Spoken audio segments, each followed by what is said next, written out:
apabila negarawan tidak boleh ditegur ajar. Masyarakat Malaysia yang telah hidup dengan rukun damai sejak sekian lama tidak memerlukan kenyataan bersifat prejudis sebagaimana yang dikeluarkan oleh bekas Perdana Menteri Tun Dr. Mahathir Mohamad baru-baru ini.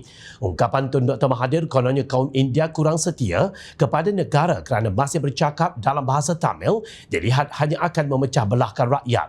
Ahli Majlis Pimpinan Angkatan Muda Keadilan Malaysia, K. Surya Vengadesh berkata, Tun Dr. Mahathir telah lebih 23 tahun menjadi Perdana Menteri dalam dua kerajaan berbeza dan amat faham dengan kesetiaan kaum India kepada negara.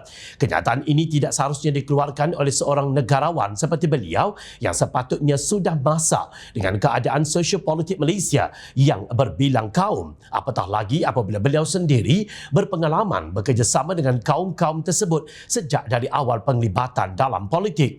Masyarakat Majmuk Malaysia yang terdiri daripada pelbagai kaum telah hidup dengan aman dan damai seperti adik-beradik sejak merdeka dan kenyataan prejudis beliau ini boleh menimbulkan suasana yang tidak harmoni serta kondusif kepada pembangunan negara kita yang tercinta ini. Katanya dalam satu kenyataan yang dilapor bernama, justru Suria mahu Tun Dr. Mahathir memohon maaf secara terbuka di atas kenyataan beliau sebelum ini yang mengguris hati masyarakat India dan juga China yang terkesan dengan kenyataan berkenaan. Selain itu, saya ingin menasihatkan Tun Dr. Mahathir dan sesiapa sahaja agar tidak sembarangan mengeluarkan kenyataan yang boleh memecah belahkan rakyat dan mengganggu gugat keharmonian negara di masa akan datang, kata beliau.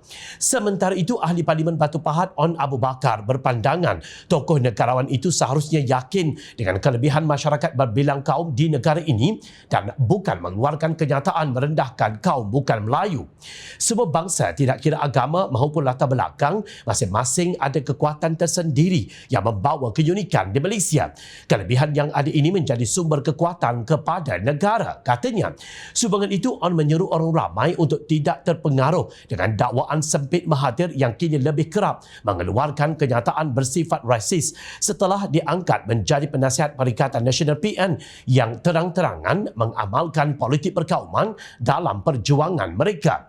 Tidak perlu kita beri tumpuan sangat apa yang diucapkan itu. Kita sepatutnya bersyukur dengan kepelbagaian yang ada di negara kita.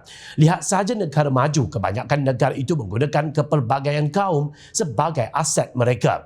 Oleh itu, sebagai masyarakat madani, kita harus bergerak ke hadapan dan kukuhkan semangat perpaduan, katanya lagi.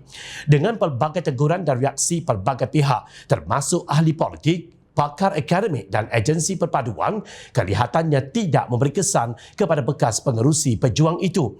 Sebaliknya, Tun Dr. Mahathir Mohamad menyatakan kesediaan untuk bertemu dengan Menteri Perpaduan Dato' Aaron Agodagang. Ia selepas Aaron memberi penegasan bahawa pihaknya tidak akan bertolak ansur dengan pihak yang sengaja mencipta ketegangan. Tun Dr. Mahathir berkata pihak yang asyik bercakap tentang masyarakat majmuk tetapi mengkritiknya berkaitan isu bangsa perlu bertanya kenapa wujud parti-parti yang berasaskan kaum di negara ini. Kenapa tidak cuma wujud parti Malaysia? Ada parti yang dakwa mereka parti multiracial tetapi bekas pemimpin mereka kata parti itu fake multiracial, iaitu palsu. Saya sedia jumpa dengan Menteri Aaron Agodagang seperti yang dia cadangkan. Saya harap dia datang, katanya dalam ciapan di media sosial X seperti dipetik Malaysia Kini. Semalam media melaporkan Aaron bersedia berjumpa dengan Mahathir jika pemimpin veteran itu terus meluahkan isu-isu sensitif yang boleh memecah belahkan perpaduan antara kaum. Adakah ini contoh negarawan yang perlu diikuti rakyat? Menjadi negarawan tidak bermakna tidak boleh ditegur atau diajar demi keharmonian dan kesejahteraan negara yang cuba digugat.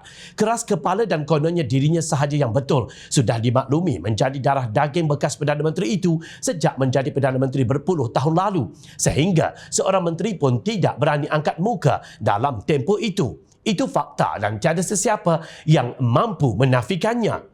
Kalau tidak, mana mungkin Datuk Seri Anwar Ibrahim difitnah dan disumbat ke penjara hanya kerana menyanggah dan enggan melakukan apa yang disuruh beliau sebagai Perdana Menteri. Itu juga satu fakta. Untuk membiarkan sahaja beliau berkata apa sahaja mengikut sedap mulut tidak boleh juga jika ianya jelas mengganggu-gugat keharmonian kaum dalam negara. Memang benar, beliau sudah berada di hujung usia. Namun bukankah lebih baik sekiranya negarawan itu menghabiskan masa dengan beribadah berbanding mengeluarkan kenyataan yang merosakkan fabrik perpaduan dalam negara. Rakyat masih mendoakan Tun Dr. Mahathir berubah jika benar sayangkan Malaysia.